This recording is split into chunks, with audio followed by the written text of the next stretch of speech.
Hey guys, it's Peter here from Group 5. I'm going to be giving you guys a crash course today on mergers and acquisitions, and hopefully I can show you where my research has led me and make you guys experts on subject matter in 10 minutes or less. With that being said, in my research I found a lot of differing opinions on different subject matter, on different key concepts associated with mergers and acquisitions, and kind of really discovered that there's no tried and true method of having a successful merger. Or an acquisition for that matter, and just because it's such a diverse concept and there's so many variables that go into it. With that being said, the key concepts and terminology that I'm going to kind of dig into and explain to you guys are strategic advantages associated with partaking in a merger or an acquisition, the way to kind of go about buying one through a leverage buyout, which has kind of emerged in the last 30 years as a huge phenomenon. I'm going to talk about the effects on corporate culture of mergers and acquisitions post-transaction, and I'm going to do kind of a behavioral analysis on decision makers in the firm, whether that be a president, a CEO, or just a manager, director, whatever title you want to put on them. And I'll wrap up obviously with some shortcomings, with some recommendations of my own, and area for kind of further research and inquiry in the future. So the first concept that I want to kind of run by you guys here is the strategic advantages gained through mergers and acquisitions process. And what we're really kind of trying to answer is why would a firm go about merging with another firm? Why would a firm seek to acquire another firm in the marketplace? The simplest answer that I can give you is synergy. And synergy, if you guys haven't come across it in your research or readings, it's essentially theory that one entity is stronger than the sum of its two parts, and they sometimes say 2 + 2 is equal to 5. That's just creating a simple mathematical equation to kind of make it easier for people to understand. But the gist of synergy and the theory behind it is you're trying to realize economic efficiency within the model and day-to-day operations of a company, and these can be achieved through different types of mergers and acquisitions. I'm going to spotlight vertical integration and horizontal integration.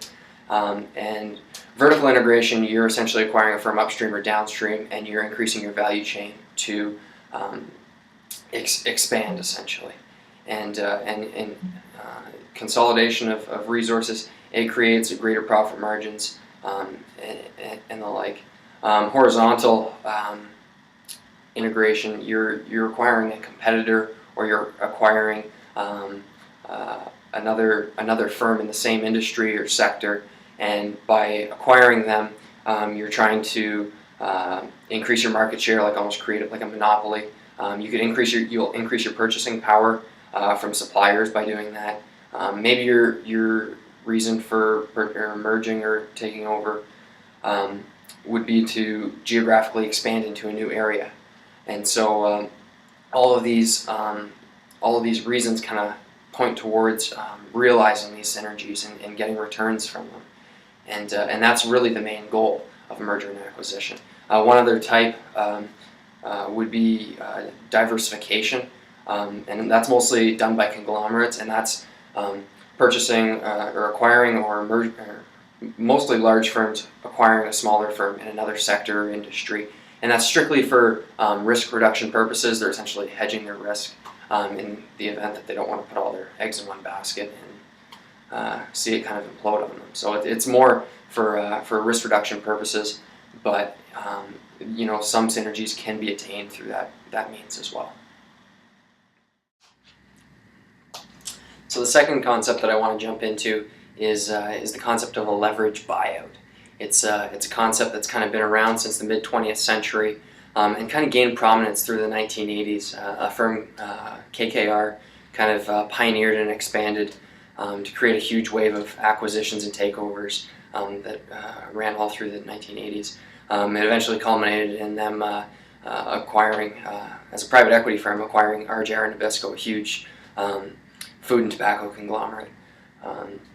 Essentially, the theory behind a leverage buyout is that they take on a private equity group takes on debt to finance the purchase, and the revenues that are expected to come after the buyout are used to actually fund the purchase.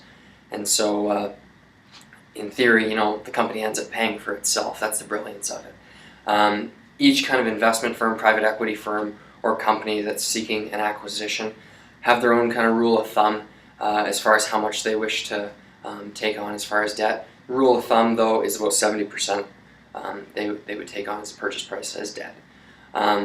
Assets of the corporation being purchased are used to actually back the debt, and typically firms that are acquiring others expect around a 20% return, which is pretty significant when you think about it, and they expect to have their full return on their money within 5 to 7 years. If not, it's kind of seen as a failure. Some characteristics that kind of identify a corporation as an ideal candidate would be one that has solid cash flow, that are fairly asset rich, and low capital expenditures are kind of forecasted for the coming periods. The method by which companies are valued is the discounted cash flow method, and if you haven't taken finance, essentially the time value of money is used on future and expected revenues and discounted them back to the future time period. From this, you can gain a proper valuation of what you expect to get out of the company, and for for a company or private equity group purchasing a corporation, they can discover how much can we and how much are we willing to pay for that company. The third aspect of my video here discusses the effects of mergers and acquisitions on corporate culture, and possibly more importantly, the effect of corporate culture back on mergers and acquisitions. Mergers and acquisitions typically fail between 70 and 90% of the time, and corporate culture kind of being the lifeblood and what makes a company tick has a very profound impact on the direction a company may take, and affects companies coming in and taking over that firm or merging with the firm. Other studies suggest that, and they say they've concluded that the number one reason why mergers and acquisitions fail is because of corporate culture. Either it's not incorporated or it's disregarded. But each firm, they have a very distinct character. They have a very firm set of values that everybody in the corporation abides by and believes in. And through the merger and acquisition process, those values might be squashed by an acquiring firm. They may be threatened by a merge and new employees coming in, and there's definitely room for growth here. And through a more holistic approach in the merger and acquisition process, when determining if a firm is a good fit for a merger and acquisition, this should be absolute paramount. This should be one of the first things that companies look at when analyzing whether or not it would be eligible for a takeover or a buyout. The fourth and final concept here that I'm going to cover for mergers and acquisitions is that of a more kind of behavioral and humanistic look at a decision maker for the firm and how they affect the merger and acquisition process. Several key concepts and theories that arose out of my research were that of the rockstar effect, empire building, agency theory, and corporate rating to a certain extent. And finally, the biblical concept of stewardship ended up being huge, as humility and humility in the form of leadership ended up being huge, and kind of wove through everything and tied it all together. The first four concepts all kind of have similar core to them, in that the decision maker for the firm doesn't place the needs of everyone else ahead of his own. They're selfish and arrogant, and their ego gets the better of them, and they end up making decisions for the firm based on their own needs. They want to place themselves ahead of the firm. Decisions to merge with another company or acquire another firm are often taken not based on value maximizing principles or what makes sense, but just to further their own name, further their own reputation, and it's sometimes, obviously, it doesn't work out well, sometimes it does, but the point is that they are going about mergers and acquisitions for the wrong reasons. And I think a more holistic approach, something that's more in touch, there's these guys at the high levels, they're concerned about numbers, and sometimes that means a division or two or three or many get chopped when you merge with another company. And I think, as I said, a more holistic approach is necessary to kind of evaluate, not based on just financials, but on several different levels. The biblical principle that I was talking about, stewardship there, about representing, somebody entrusts you their assets and you're looking after them.